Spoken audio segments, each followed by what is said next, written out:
This is Shelley Craft coming to you live on SNNLive. We're at the Cambridge House Toronto Resource Investment Conference 2012. With me is Leonard Melman of the Melman Report, a featured speaker at the conference. Leonard, welcome back to SNNLive. It's a pleasure to talk to you again, especially given the number of interesting things happening in the world. Ladies and gentlemen, we're about to hear the Melman Report. Well, a portion of it anyway. So what are we talking about today and tomorrow as a speaker at the conference? Well, my presentation tomorrow afternoon is entitled The Forecast on Gold and Silver for the last half of 2012 and the first half of 2013. And within that forecast, what I'm concentrating on is what I believe is the major disillusionment gradually gaining strength among many people in the world regarding how they are losing faith in the ability of our financial and economic and political leaders around the world to be able to manage the world's affairs. Frankly, it seems every time they attempt a remedy, they make things worse.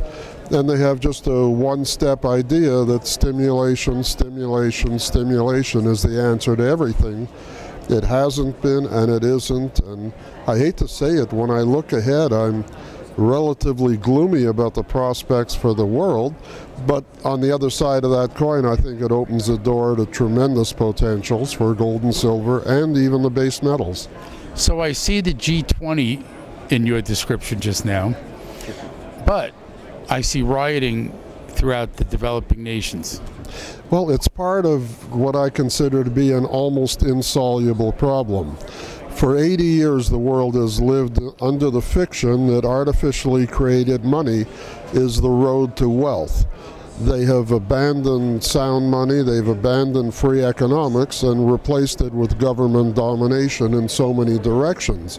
Well, part of the government domination action they have taken was to obliterate all the previous free choices that society had for welfare, for social services, and those have broken down.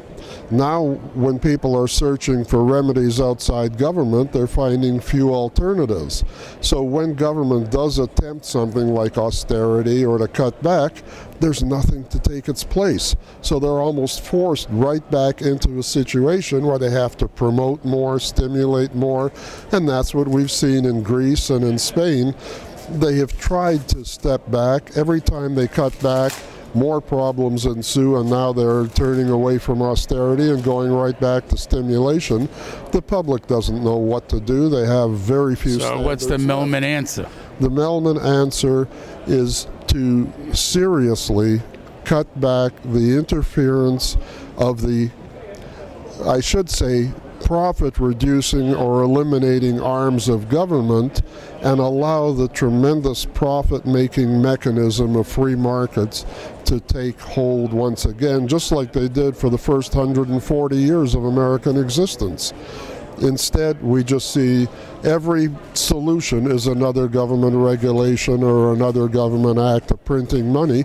And what could be more evident than Bernanke just announcing that $40 billion a month, not a year, a month, $40 billion, is going to be committed to buying up bad debt paper.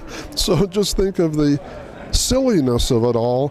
The Fed is going to take their, quote, good, newly created money and load up the federal asset sheet with lousy, uncollectible real estate debts that are defaulting.